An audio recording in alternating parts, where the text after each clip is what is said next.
Welcome back to Belfield on Broadway. I've just sat through 2.5 hours of total joy, and I'm delighted to talk to one of the big stars of a new show called Memphis, and it's my favourite show of 2010. Congratulations to Cass Morgan. How are you? Hi, I'm wonderful. Thank you so much. It's an incredible thing to hear. Well, please don't think I say that to everybody, because I don't. I choose one show every year that I think people should come and visit, and it's this. Congratulations. What a fantastic, high-energy, beautifully sung show. Thank you. We're very, very proud of it.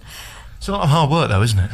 Well, but it's fun. I mean, when a show is written as well as this one is, when the music is as good, when the characters are as interesting and fun to play, you think about it afterwards and you think, whoa, what did I just do? But while you're doing it, it doesn't seem like hard work at all. It's just fun. What I liked about it wasn't Disney and nice and everybody ends up together, because this is a love story, as all the Broadway shows are that work well. But it doesn't work out necessarily for the best in the end, although everybody goes off with a smile. Well, everyone makes the decision that they need to do. I mean, the characters are actually true to themselves. So it's realistic, I think. This isn't a particularly easy story for some people. It's a story that presses a lot of buttons. Even today, in 2010, it's amazing that this story still actually is quite contemporary. I think it is. I think it resonates still on a racial level. That's going on not only in our country, but all over the world. But it also, in terms of, I mean, there's so much today about gay marriage. It certainly resonates there, too. We have a lot of people that find it very powerful that way. So. It feels very current. I'm trying to think how I can describe Memphis. It's like Hairspray with a better story and better music. Oh, no, I loved Hairspray. I did as well. I loved it, but it is still better. Wow, how would you? I mean, it really is. It's real rock and roll. It's not theater rock and roll. It's real rock and roll. And the fact that they made real rock and roll rhythm and blues work as a storytelling vehicle for a piece of theater is kind of amazing. I think. I mean, I don't know that I've ever, I was, I'm not telling my age to you, but I was in the original production of Hair on Broadway, and I was a replacement, but I was still in it, and that was rock and roll. But even there, they were more crafted for the theater. These seem to work as rock and roll songs to me. I just love the way this was staged, and the orchestration was tremendous. And to have that live band twice a day on a Wednesday and on a Saturday, it must be a great thrill for the performers. Oh, it is. I mean, just the horn section alone. It's the Memphis horns. I mean, that's a very famous sound. Muscle Shoals, that original kind of R&B hook, and we've got it. Let's tell people about the story, because we've already alluded to the fact there's a lot of race involved in this, and this is a struggle about two people who love each other but really can't be together. It is. It's about the character Huey Calhoun. I play his mother in the piece. He's a young, wacky white guy who loves what they used to call race music in the South, in Memphis, Tennessee, back in the 50s. And it's based on a real character, a DJ named Dewey Phillips. And he just, without reason, just has no reason why. He just loves it. He loves this music. And he kind of becomes part of the black community and falls in love with a beautiful young black singer. And, and he's responsible for bringing that music into the mainstream. He was the first to do it. Now watch what I'm going to do here, Cass. When I was watching this afternoon, I thought to myself, you look too young to play his mother. Oh, well, aren't you sweet? But well, because the thing about you is you've got to be sassy and fun, and in the beginning a real tyrant and a proper mother, and then you become fun, don't you? I do. It's the most wonderful journey that my character gets to take.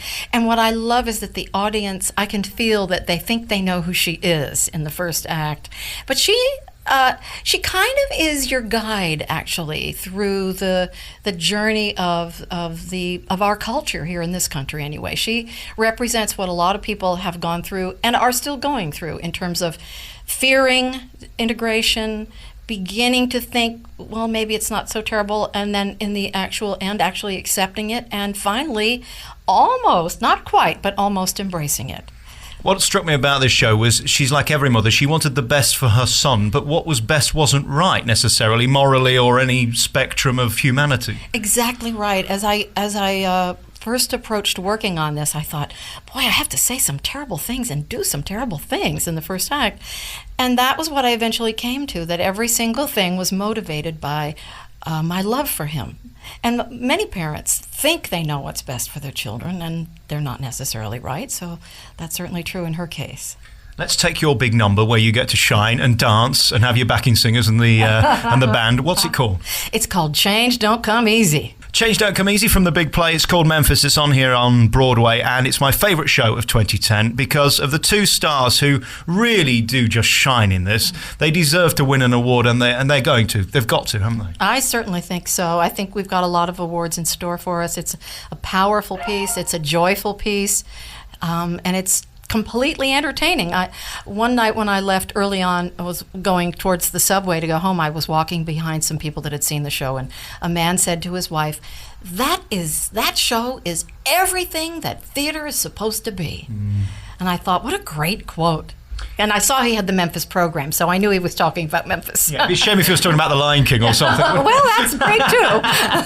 I've been to see quite a lot of shows whilst I've been here, and some of them are just silly, really. They've got great music and great actors and great singers, but the story just becomes kind of inconvenient to get in the way of the songs. This show isn't like that, is it? You kind of enjoy the acting bits and then enjoy the music. It's a difficult balance for a musical. I agree. In fact, I had a friend come see it recently who has begun doing more plays than music, and he just thought the playwriting was so good, and he wished that there was more playwriting. I thought, what an interesting comment. You never hear that about the book. People are always saying, oh, well, the book could use some work, but not in our case.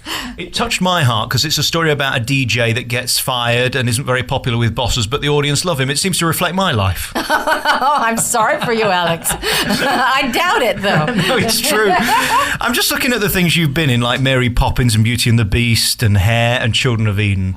You've really been up there with the best and been in some fantastic shows. Well, thank you. I think so, too. I've had a very long and wonderful career. And I hope that it's, somewhere in the middle, that I've still got a number of years ahead of me. Here's my next question. It's the shortest question in the book. Why? Why what? Why are you still here? Well, because people still hire me, I guess. I don't know, because I have such a great time. I don't know. I'm very lucky. I expected when I turned 50, that things were going to start kind of slowing down for me. But in fact, it's been quite the opposite. And I've worked more and more and more. And I don't really know why that is, but I'm grateful for it. And I'm having the best time ever. I tell you what I got from your performance was that you still enjoy it and you find it fun, and therefore it's infectious and we think it's fun. There's a lot of people, I think, who get bored in their job, and that does reflect, especially in show business. Well, I'm sorry for them. Every day I say a little prayer of gratitude. I am so lucky to have the career that I have, the job that I have. There's a lot of people out there that want my job. I know it, that haven't been as lucky as I have. And so I'm so grateful. And how can you not have a good time? How can you get bored doing Memphis? It is so much fun. It is so joyful. And you can just tell how the audience is so completely swept up by the end. They have a ball, so we do too. I don't know about you, but I find it quite depressing. I've been doing this show 10 years and I meet such incredibly talented people, some of which are sat at home watching Jerry Springer right now.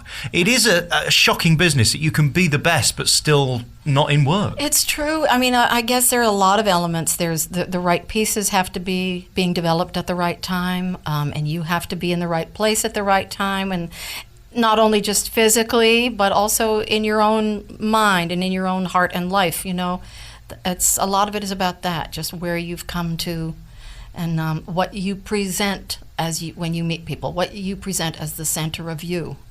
I think, for me anyway, that's what's true. Two shows I'd like to talk about that you're in. Children of Eden, I just loved. It really didn't last very long, certainly in London, and it's not been seen since. It should be, because it's a great show, isn't it? It has a most spectacular score. I think it's Stephen Schwartz's best score.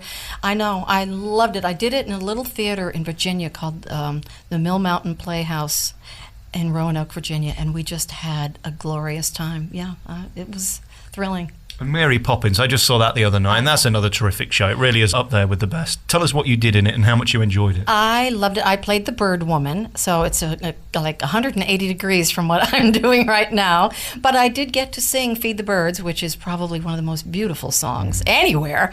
And it was so magical. I have a lot of friends in London, and I'd gone over the summer before we started doing it to see the show so I could see what it was that I was going to be doing.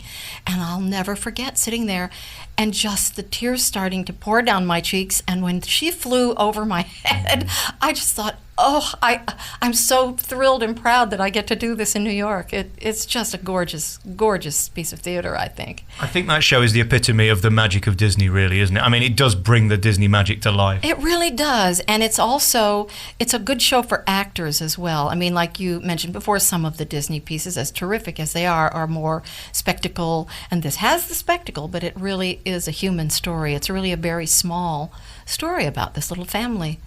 Cass, congratulations on being you, and well done on this production. I loved it, and if you come and see a show on Broadway this year, for me, this would be it. I'd like to see it again. I'll come tonight. In fact, it was so good. Cass Morgan, thanks for talking to me. Thank you, Alex.